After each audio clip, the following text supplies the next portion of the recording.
Today we're going to talk about moods and MS. And the reason why is that this is a really important topic. We often can experience mood changes with living with MS, and it's an important topic because we need to talk about and normalize that, one, that this can happen, and then two, like, what can we do if we're experiencing it? So I would really want to thank our sponsors. This MS Mental Wellness Chat has been incredibly important to so many people, especially during this time, during COVID. And it has been very important for us to learn ways to focus on our mental wellness. So it would not be possible without our sponsors. So I wanted to thank Bristol-Myers Squibb and Janssen, a Johnson & Johnson company, for their sponsorship tonight, as well as MS Views and News for bringing this important program to everyone. Without them, it wouldn't be possible. I'm Jessica Thomas. I am a licensed clinical social worker, and I specialize in helping people with neurological disease. That has been my passion for a very long time, and I am happy to be here and thankful to be with you this evening. So I would like for you to go to the question box, and I'm going to ask you a couple questions I'd love for you to answer. What is your name and where are you from? Are you new to the Mental Wellness Chat? And then I want to do a mood check-in because we're talking about moods. How are you feeling tonight? So I will get us started. I am Jessica Thomas. I am from North Carolina. And it has been so hot in North Carolina that it's really been in the 90s. And we have some people from Florida on here, and so they're probably like that. It's nothing but the 90s. It's really hot for us in North Carolina. And so that has affected my mood a little bit. It's made me a little bit tired, which has made me a little bit more grumpy. I think just a little bit, not too much. And you probably won't notice it, but that's my reality. So tonight's chat is going to be about why our moods matter with MS. We're going to talk about mood swings or mood changes with MS. We're going to talk about tools and that can possibly help to manage and help cope with some common mood issues. And then we're going to also talk a little bit about talking to your healthcare team, because we want to make sure that we do that. And we have Melissa from Destin, that she is not new to the group, but thank you for joining. And then Patricia has been to this group before, and she's really benefited from it. So great for sharing those guys. So as I'm talking about tonight's program, I've done a different mood program about a year ago, and that program really focused on mental health diagnoses related to mood changes like depression, anxiety, adjustment disorders, trying to think what else, bipolar disorder, etc. So I really honed in onto actual specific moods. But today we're going to really talk about mood fluctuations, kind of how the disease impacts our mood. I'm not going to stick as much to the diagnosis as I am going to be talking just about mood changes and focusing more on that. So I just wanted to give you a little bit of a heads up that that's what we're going to be doing. So why do our moods matter? Our moods play a central role in our lives, and our moods impact how we feel and how we experience the world, how we experience our day, and moods affect our overall quality of life. And more than half of people with MS experience some sort of mood changes in the course of their disease. And so some of those mood changes stay, and sometimes they can just be small mood shifts that happen throughout the day, because based on how they're feeling, etc. But mood changes can really cause a disturbance in our life. It can impact our quality of life, and so that is why we need to talk about moods. And so I'm going to go to my very first real question from the chat box. Have you ever experienced a mood swing before? So I'm going to explain. A mood swing can be emotional lability, where you're, you feel one way at one time, and then your mood shifts and you feel a different way. So that can happen. It can be subtle. It doesn't have to be very dramatic. It can be dramatic or drastic. So we have some people on here. Cheryl is new from Southern California. Hi there, Cheryl. And then we have Michelle from Arizona. But have you ever experienced a mood swing before? And I think that's important. Or have you ever had a quick change in your moods? Maddie here said, yes, when my balance is scary. So when your balance is scary, it sounds like that your mood changes a little bit. Maddie, if you don't mind, could you type in there and just say, like, how does your mood change when your balance is scary? And then we have Patricia. I'm like a roller coaster with my moods sometimes, and I think some people can probably agree with that. Some people on the call tonight might feel like they have pretty mild moods, and they don't experience mood swings. Again, these don't have to be drastic. They can very much be, kind of subtle mood changes. So we have James that said it's when it's warm today, I get short so easily. I can understand that, because when it gets warm, I tend to be a little bit less patient. And then Anne Marie says, I've had mood changes when my body temperature goes up and I'm tired. I know many people can identify with that. And then Mary Lou said, been experiencing them more frequently, mostly when I'm stressed, and she can feel short-tempered. So you can see that that mood swings can happen, mood changes can happen. One of the things that's important to talk about with mood swings is that you may experience a fluctuation for long periods, and that is technically known as a mood swing. But some indications that you might be going through mood swings are extreme low moods for an extended period of time, more than 2 weeks, or signs of feeling down or frustration. So mood swings can happen. I think that mood fluctuations can happen, and they can be very drastic, or they can be kind of small and subtle. And there's a reason I'm focusing on moods right now and mood swings, because there's a connection between our disease and our emotions.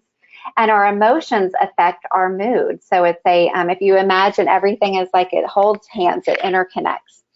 And so when we talk about the connection and of disease and our emotion, I think it's important to kind of talk about, how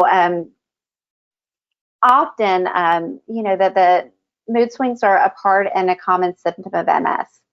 And some of it can be because of our the physical effects of MS, such as problems with balance, walking, tremors, fatigue, etc. And then there's the emotional impact that's less visible than the outside.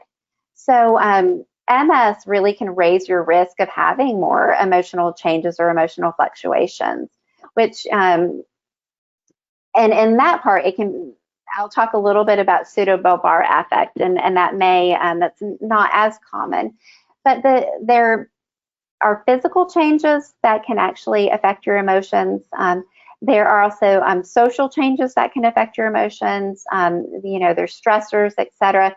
And then there can be medication changes that can affect your emotions. So there's a couple of different layers here. So one is to expect when we have disease that we are going to have emotional responses to it as well. So if we have days where we're not feeling good, that we probably will have an emotional response to that. It might not be a drastic response, but we probably will have some response to that as well. So we're going to talk a little bit about the causes of MS-related mood swings. So MS mood swings, they can kind of come without warning, and they can often leave you feeling frustrated or just not feeling well in general. And so it's important to understand as much as you can why you develop mood swings, what happens, what can kind of create them, and what you're feeling, so you can help to understand your moods related to your MS. And I felt like I had a really good insight on the question box so far, where people were writing in that when they're not feeling good, that their moods can be a little bit lower, or they can be a little bit more edgy. And I think it's important to know your correlation with how you're feeling and how that relates to your moods. So some common causes of MS-related mood swings include stress, anxiety, depression, bad coping mechanisms or not having coping mechanisms, grief. And generally, what we see with mood swings is that they should resolve over time, right? And so with mood swings, and mood changes that occur, we do see some resolve, and especially sometimes if they're related to stress or anxiety, or grief, that as we work through those, that some of those mood changes will happen, and you will find some resolve with that. But besides grief and other emotional responses, the disease itself, again, may play a role in mood swings. So in your brain, there's two parts that are of your brain that are involved in emotion, and one part forms the emotional responses, where the other part of your brain controls them. And so if you have MS lesions in parts of your brain, that may help with or that may affect some of your ability to control your emotions. And so this may also cause some imbalanced feelings of sadness or happiness, and your emotional responses can maybe even feel a little bit jumbled at times. So you may have mood swings, and no matter how severe and how they play out for you, it's important to talk with your doctor about them. But we're going to talk a little bit about managing mood swings. So mood swings are hard to manage sometimes, and so these are just a couple of things that you might be able to do that can help you along. So first one is talking to your doctor. If you're noticing that you're experiencing more changes in your mood, and it's become harder to deal with, talking with your doctor is going to probably be one of the best things you can do.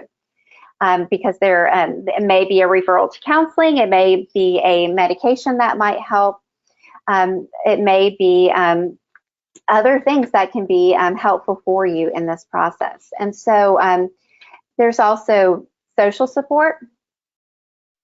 Getting social support can be one of the things that can help too. When you're engaging with your family and your friends, I think, and this is one of the reasons I think that the MS mental wellness chat is so important, is that when we engage with each other and we connect, that can really help cope with some of these feelings and cope with some of the challenges of mood changes. Also, therapy can help very much so. It can help to, one, find ways to help cope with the mood changes. It can also help to learn, skills like cognitive reframing and other tools to help you as you address in different challenges with your mood. Now, adjusting your diet can help your mood a little bit. And so in this stance, if you can think about food as, as essentially our fuel. And when we eat junk, we feel like junk. When we eat healthy, we tend to feel a little bit better. I know when I eat bad, I can feel sluggish. And if I feel sluggish, that affects my mood a little bit. And so, eating well can help manage moods. Getting exercise. And I talk about exercise a lot, and I call it also behavioral activation, because exercise does a lot for us. But one of the primary things that I encourage people to use exercise for is mood improvement, because when we exercise, we create endorphins and we also make dopamine, and both of those chemicals, neurotransmitters, help us to feel better. And one workout may give you enough positive energy or help your mood for the next several hours. So it can be pretty powerful, the difference that exercise can do. And then also sleep. Making time to sleep, having good sleep hygiene. These are things I've mentioned in the past, but that can help our mood a great deal. I am a good sleeper, and when I don't sleep, my mood is definitely and immediately impacted. And so I wanted to stop here for a second and just say, that managing your moods can be challenging. And as a therapist, one of the things that I, wanted to share is that, as I'm in North Carolina, so I primarily see people just in North Carolina. But as the weather has gotten a lot hotter, I've seen a lot of mood changes in many of my patients, and some of the changes have been, anxiety. Some has been just flat out frustration, and a lot of that's related to physically that they're not feeling well. And And so we're going to move to our next chat box question, or question box question is, do you experience mood changes related to your MS now that we talked about that a little bit? How do you know, and what does it look like? So I will get us started here. So my mood changes are absolutely related to my MS, and often they are when I am dealing with either fatigue or cognitive fatigue. And how do I know? I normally know because either I haven't slept well, there's a clue to tell me something, I haven't slept well, or it's hot outside, or there's been a lot of stress. And what does it look like? It looks like I am kind of grumpy, and often I am quiet, and I am tired. So I'm gonna read down some. So Patricia says that she identifies with being tired or stressed. Michelle said that she, just like Patricia, can have constant emotional mood swings. Bruce said when he's tired, people around him say significant mood changes. So Rhonda said stress is big for me. So stress is a big indicator for mood changes. Patricia says my mood can be happy, angry, or depressed. Cheryl says probably my husband's noticed when I'm tired, frustrated, I can get more sad or depressed. I experience mood swings often. I believe that they are sometimes caused by, let me see if I can make this bigger so I can read it all. By menopause, though. When I have one and it happens, I'm anxious or overheated. I'm sure MS has caused it. So sometimes we have to see that other things can cause our mood changes too. Patricia on here says pain also affects my mood. I try to stay on top of my pain. Definitely pain very much affects mood. We've got Terry from Seattle here. Hi, Terry. Patricia says sometimes the TV show or something that will create changes in her mood, might impact her mood as well. Her pets can help. And then her iWatch tells her when she can meditate, which is great. We're going to talk about coping too. And Terry said that some of her mood changes are the same time she feels devastated about her struggling mobility. What I've noticed as a therapist is that when we're experiencing changes, either physically or even just frustrations with our disease, that often there can be some mood changes that occur at the same time. And Kevin said, I'd like to discover a jetty mind trick to recenter myself when I feel emotional for no apparent reason. So we'll talk about some tools, and I don't know if that's going to be quite the jetty mind trick, but maybe we can find something that might help. And Helen said that she agrees. Michael says he can feel anger due to frustration. Helen said fatigue and sleep is important. If she doesn't get sleep, she gets cranky. Maddie said stress and balance. Monique said excessive heat always puts me in a bad mood. Maria says I can trace strange moods to when I was a teenager. Sometimes we can trace our mood changes. And so we have a lot going on here. So Renee said she can easily get frustrated, but that passes quickly. And it's usually when she has trouble walking or bladder issues. And Anne-Marie said stress, pain, or the way my family talks to me doesn't help her mood changes. And Patricia said she can experience cognitive fatigue, and she knows it's related to her MS, and it's learning how to recognize it so she can deal with it, and that's so true. And that's why I'm kind of, asking you some of these questions, like, do you know what it looks like? Because it's important to know, one, to be able to identify when you are having mood changes. And then it's also very important to know what does it look like for you when you experience that, and kind of what are some of the triggers as well. So we're going to move on to our next slide. We're going to talk a little bit more about MS and mood changes. And so here is, the area that, there's,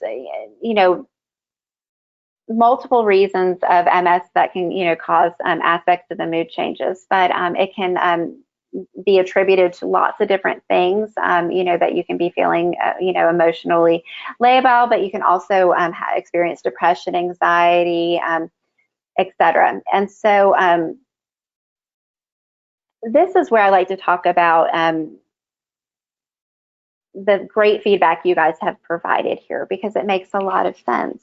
When you experience things like heat, or you experience stress, or you're experiencing bladder issues, or you're experiencing frustration with walking, if you are experiencing dizziness, that it is going to be more than likely a mood change that can go along with that. And I think it's important to talk, to identify that for yourself and to kind of know, because if you can identify when your mood changes happen, it can help you with the preventative piece of it as well. So managing MS-related mood swings, we do this by managing and coping. Your first step really is speaking with your doctor. I mentioned that before. So I talked a little bit about general mood swings. These are the MS-related mood swings too. They're sometimes with mood changes, mood stabilizing drugs would help, and I talked about them more in length in the last program I did. But antidepressants, counseling by a mental health professional, and depending on other medications that you take for your MS, you may be able to use other modalities. Cognitive behavioral therapy may be an option for you. Delegating. If you're overwhelmed by your daily routine, by your stress levels, by life, and delegate some other tasks to people. Ask for help. I know this time of year for me, I like to do a lot of different things, but part of managing my disease is learning that I can't do everything that I do other times of the year. Turn to a friend, a colleague, someone that you trust, or a family member, or someone else with MS. I think that connection is important. Finding additional support. And I cannot say enough how important it is to see how you are not alone. And that connection enough can be very helpful. So MS and mood changes again. So we're going to talk a little bit about how MS can be a reaction to how your mood changes can be a reaction to your disease. How your diagnosis affected your mood. How many of you remember at your diagnosis, and I probably won't read all this because you guys will remember, I know, and you're so interactive tonight. I'll read some of them though. Your diagnosis, do you remember how that impacted your mood? For me, I was anxious, so anxious and sad. And my mood was quietly impacted for quite a while. Also with MS, that you, like I said before, some of the symptoms can cause, those mood changes. If you think about the experiences that you, or if you've had a relapse. I know that I've been coasting along just fine, and I've had an MS relapse, and guess what? Entered in a lot of mood changes. So I have something here, and I think it's important to read. So the anxiety and mood swings seem to happen when I feel more pressure to do something with my family or go somewhere that I'm unsure of the safety aspect, either whether real or imaginary. Thank you so much for sharing that, Kevin.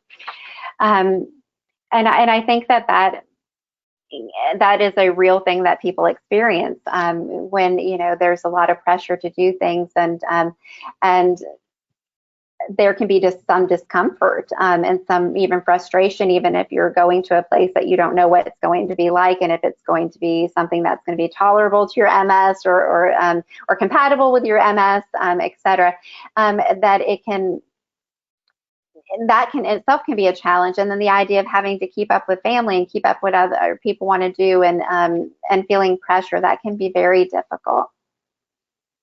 And so Patricia said something that is true here. She said the mood changes was the driving force to seeing a provider and being diagnosed. I'm glad that that you found, your way to a diagnosis, but sometimes the mood changes can be very significant during the diagnosis process, or can, lead you into conversations that can lead to a diagnosis.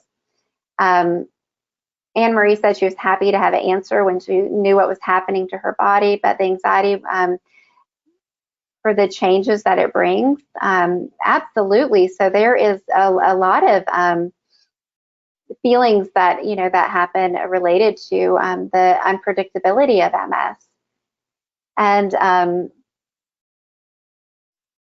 and then Patricia said, I used to stop at one stoplight and be happy, and the next one I'd be crying. So there you can see that there's some mood, that is definitely significant mood changes. So mood swings and as a reaction to MS. This is probably the most common way that MS affects your mood.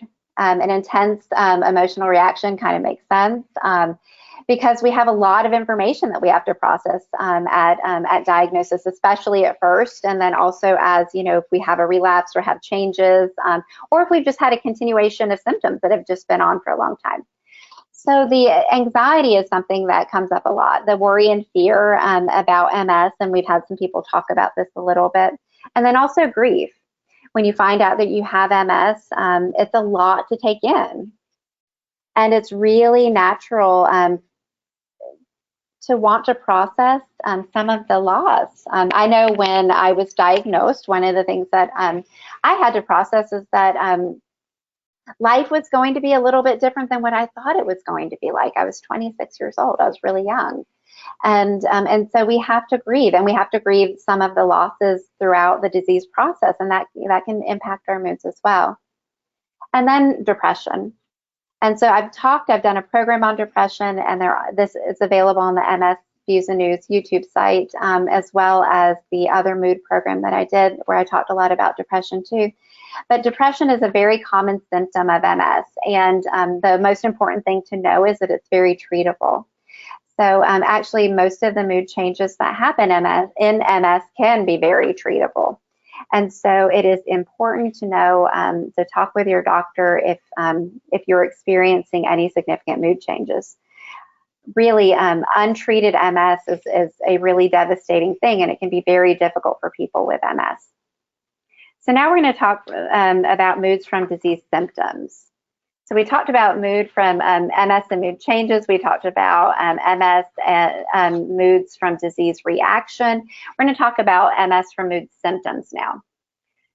So your brain's frontal lobe, which is just behind your forehead, controls your mood and how you express your emotions. And sometimes if someone has lesions in that area, it can cause pseudobulbar affect. And pseudobulbar affect is not super common with MS, but it's common enough to talk about.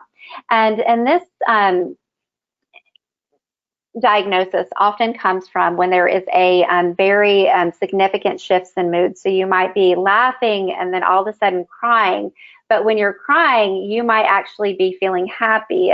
Sometimes it's not congruent. Your mood is not, the way you're showing your mood is not congruent to actually how you're feeling.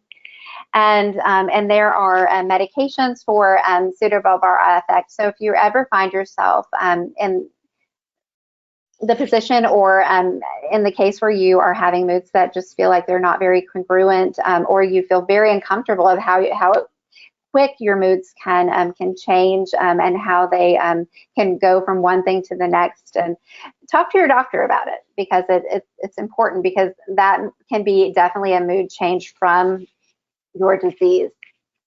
And so that's one of the mood changes that is very specific to MS. Now, our next chat box / question box is, did you ever experience mood changes related to symptoms of MS? And we kind of, I think this is kind of a little bit redundant to what I actually asked before, but if you've ever experienced mood changes related to the symptoms of MS, and so I will say, actually a good way, because we've talked about heat and stuff like that, but I would say, as people have said, dizziness. So there's been mood changes with dizziness. There's been mood changes with fatigue. There's been mood changes with cognitive issues. There's been mood changes with physical issues. If I didn't mention bladder issues. So we've collectively as a group today have kind of mentioned that there's been a lot of experiences that when we have a actual MS symptom that has created a mood change. So you can see that moods can change, that our moods can be impacted by a lot of things in the environment. It can be, MS related in the sense of your reaction to the disease, symptoms of your disease. And then we're going to talk a little bit about changes that happen from medications that you might take. So mood changes from disease medications.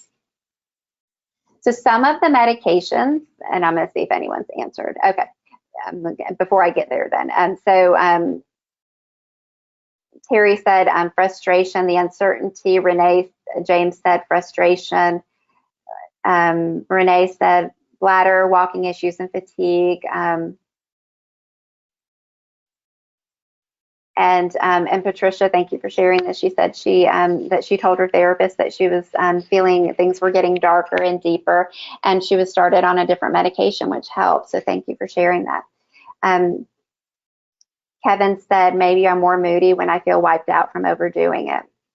So so you can see that moods are caused from a couple of different things, but we're going to talk about moods from medications now. So I'm not really talking about the disease-modifying drugs at all, and I'm not going to really hone in on those. But I can say that some, if you do take any disease-modifying drug and you experience a big change in your mood, you talk to your doctor about it, please. That is very important. But some of the medications that we take can affect our moods. So how many, this is a question box, even though it's not, I don't have a slide typed up for it. How many people on here, has anybody been on a methylprednisone or steroid, or had steroid infusion before and experienced mood changes? That is something that many people can experience. So with steroids, we can experience highs and lows, and so that can give us some mood fluctuations. And then also there are medications such as, Provigil, which is, really there to help with tiredness, but it can help you, it can also at times make you feel like a little bit more anxious or contribute to depression sometimes. So we have some people that, they're not sure if one medication affects the others. And it's important, as you, if you're experiencing mood changes and if you know if it correlates with a medication, to let your doctor know. But it is common that some of the medications that we might take might cause mood changes. Also, it's not uncommon to experience kind of a fluctuation in mood or a change in mood when you're starting a new medication. It's a change, right? And with a change incorporates grief and loss sometimes, or it might have some anxiety attached to it. So there's different emotions and feelings. So the medication might not exactly cause the mood change, but indirectly it may, because you're making a treatment change. And I think it's important to talk with your doctor about it. We have someone here that says Solumetrol gave her a feeling of euphoria. And then we have another person that's allergic to steroids, but she always hated how her body felt after her medication, the infusion of steroids, I guess. And so that probably didn't help her mood and probably felt a little bit low. And so we have someone else that's on a treatment. They feel like after their treatment, their mood changes a little bit. So talk with your doctor about that. And it could be the mood is, not really necessarily attributed to the medication. Maybe it could be, but it might be indirect too. And but either way, I don't want you to hold these mood changes and challenges by yourself, because there's help out there and it's important to talk about. So I'm already jumped into my question is, did you ever experience mood changes related to medications? And so we, We have, some people here have some medicines that they listed that help with their mood swings, which is really important. So if you notice any of your medications, affect your mood, it's important to talk to your doctor. And it's okay to ask, my mood has been, has changed a lot, and I'm not sure if it's related to my disease or if it's related to stress or if it's related to my medicines. Can you look at my medicines and see if any of these contribute to mood changes? So when should we worry about our moods? This is important, because I've just normalized for us that mood changes and challenges happen, right? And so it's important to know that that sometimes it is normal to have some mood fluctuations. And but sometimes if you're experiencing symptoms for a longer period of time, or if they're causing a significant amount of distress, or interfere with your quality of life or daily functioning, it's an indication to seek help. And so that is really important. So if you're noticing that your moods are very low, or they have been escalating between low and high, and they're pretty significant, if you notice that it's interrupting aspects of your life, I encourage you to talk with your doctor about it. So I want you to consider, I feel like if I could see your faces, you would laugh, because I'm fixing to say, so we're going to talk about talking with your healthcare team, because I've said that so much during this presentation.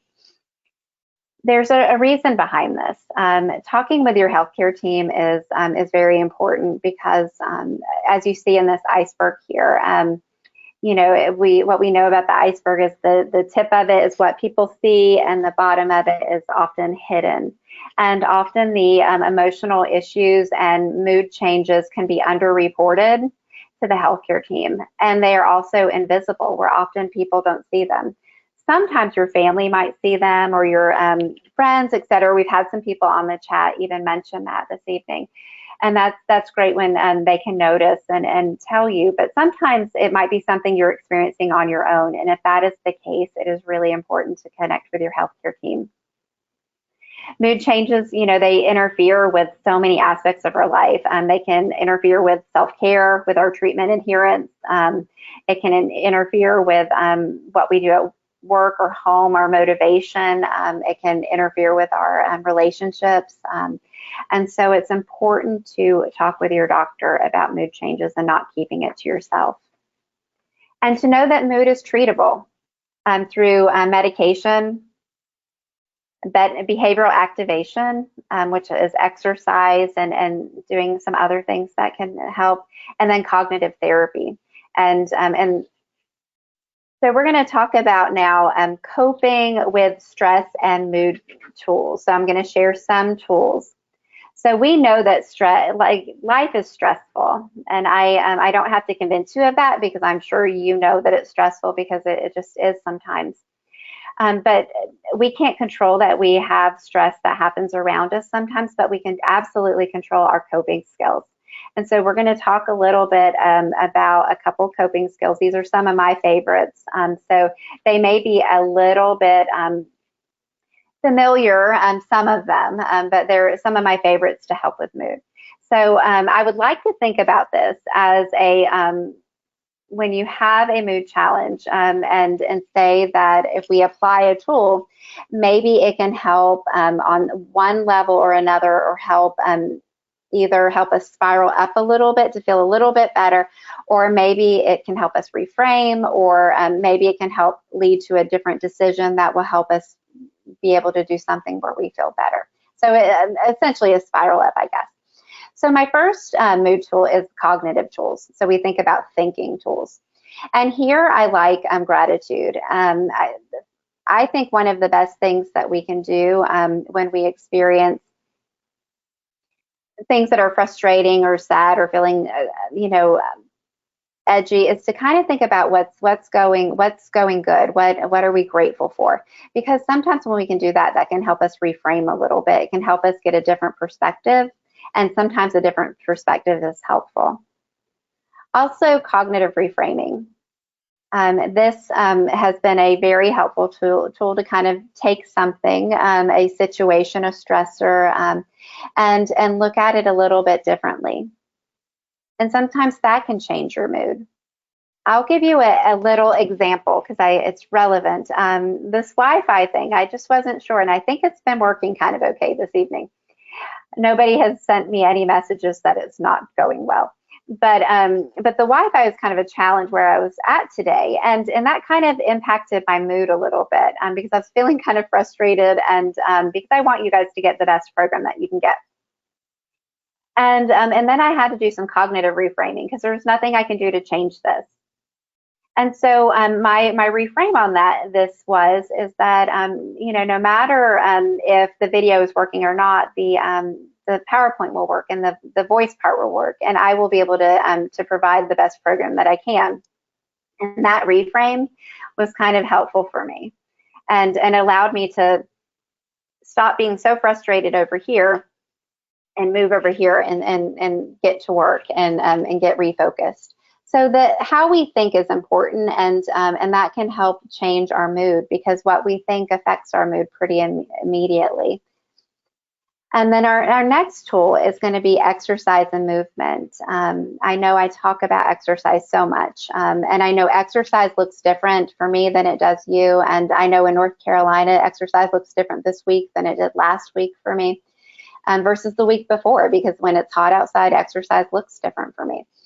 But exercise creates those endorphins. So I mentioned this again because it's important to know that a small walk or if you're not able to walk, if you doing water aerobics or even doing chair yoga, doing something that will be restorative for you will be very helpful. So exercise and movement is helpful because it creates endorphins for us and dopamine, but then also it is restorative for us. Now the other mood tool is rest. When we rest, we tend to feel better and we tend to be a little bit more emotionally resilient when we are resting. And so making sure we're getting enough sleep. I know at our last MS mental wellness chat, we talked a little bit about 7 different types of rest, but making sure that you're resting. And are you allowing yourself to recharge? Because if we're not recharged and we're always starting from like a low point, then we're always going to be at a deficit. Now our next mood tool is going to be breathing. And so for the breathing exercise, there's different types of exercises. I tend to like square breathing, and that's where you you breathe. You would breathe in for 4, then you would hold your breath for 4. You would breathe out for a count of 4, and then you would hold your breath for 4. So it kind of draws a square. That's a good breathing. Another breathing exercise is where you breathe in, maybe for a count of 3, and you breathe out for a count of 6, and you repeat that several times.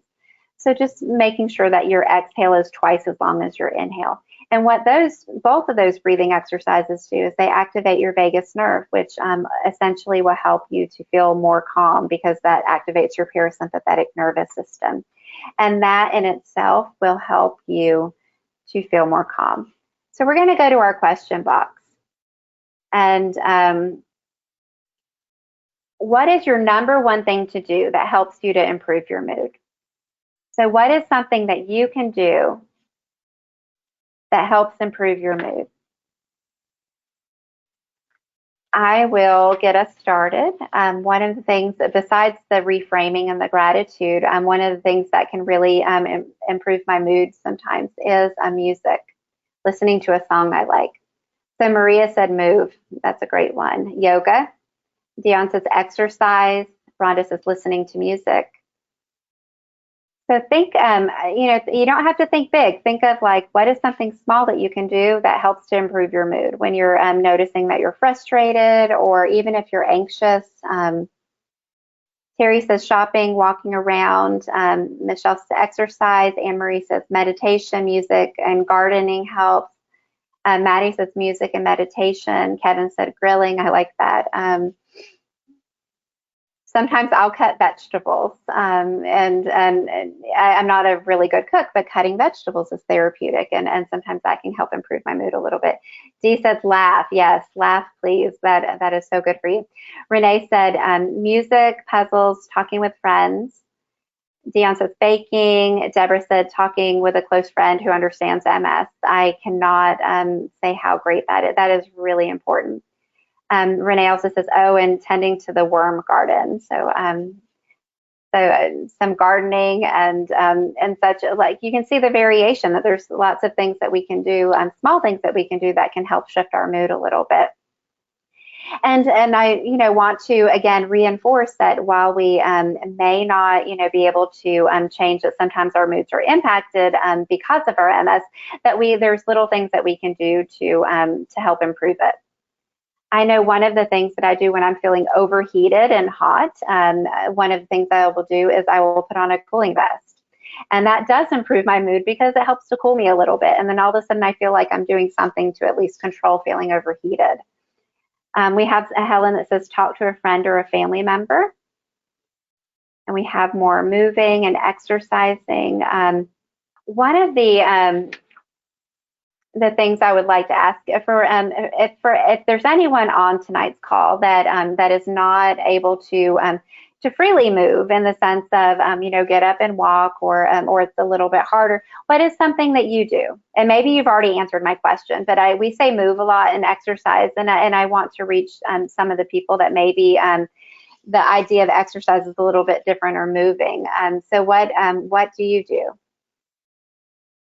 I know someone who crochets, and that kind of helps them to just to refocus on something different, and it's relaxing. Someone who watches funny videos or looks for quotes, that's good. Another thing, and I'll mention this, I don't see it up here, but napping. Napping can really improve my mood. So I don't know if many of you do that, but napping for me is a big, big mood enhancer. So I notice, because my mood has changed mostly by fatigue. So Michelle says reading books helps her to relax, and then Dion says reading a good book. So you guys were on the same wavelength. So now we're going to go to our next chat box question here. What is something that you're going to take away from tonight's program? I'm just interested to know. And Rhonda, thank you so much for sharing. Rhonda uses a walker, and so she does chair yoga. Thank you so much for sharing that, Rhonda. So what is a takeaway from tonight's program? Something that you're going to take with you kind of going forward, or something that you learned. Might not have been a tool, might have been a connection with what someone said, but I'd love to know what you're getting out of this. So Maria said coping skills, so thank you for putting that. Terry said cutting vegetables and eat healthy. I do think cutting vegetables is kind of therapeutic, and eating healthy is always good for your mood. Dion said, pay more attention to my mood and be proactive. I think definitely if we kind of learn what causes our moods to change, or gives us that changes, like identifying the MS symptoms, or the reaction to the disease, or the environmental things, we know what changes our mood that can help us to be a little bit more proactive. Maddie said, talking with me and others is helpful. Renee said, thank you so much. I don't feel so alone knowing others have the same challenges. And I think that's important. And I think while we also share, a lot of the same challenges, it's important to know too, that that we also shared solutions, which is really great. So I hope that people are inspired too by knowing that you're not alone, and that we can share, the challenges, but we're also sharing solutions. And then Monique said, today's discussion helped to remind me as mood is just that, a temporary feeling. And then Kevin said, just breathe. Wanda said, it's nice to know I'm not alone, and by realizing I can improve my mood swings with different tools. I love it. And this is important. as I talk with different people in the work that I do, I sometimes wish that people could hear one another, and I wish that I could pull people together so they could hear, because I get to see people individually, and I get to see a lot of the similarities that people have in their moods and how they're feeling, especially related to their disease, related to environmental things. And so I encourage you, if you can, connect with other people with MS to continue to do that. And then Deborah said, realizing my mood change is may not necessarily be because of my MS. And that is really true as well, that there's other contributors too. So I am so thankful that you guys were on tonight's program. We're going to talk a little bit about what we're doing next month in July.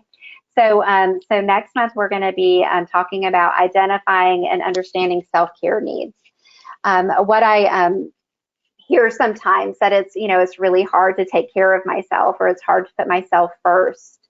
We're going to talk a little bit about proactive and reactive self-care. So that proactive stuff is trying to catch it before things are too stressful or too hard or too difficult. And then that reactive self-care is when we're trying to make things a little bit more calm, a little bit more better. Then maybe after a stressful event, or after we've been kind of pushing ourselves too much. But we want to have tools for kind of both of them, and then setting boundaries to support your own mental health and the relationships around you. So immediately, again, I want to thank tonight's sponsors for our program, Janssen and Johnson & Johnson Pharmaceutical Company, and then Bristol-Myers Squibb for their sponsorship for tonight's program, as well as MS Views and News for bringing it here. And with that said, I usually end with this last slide. I'll say we're going to put a bookmark here until next month. So I'm not saying goodbye, I'm saying I'll see you later. And I wish you all a beautiful evening.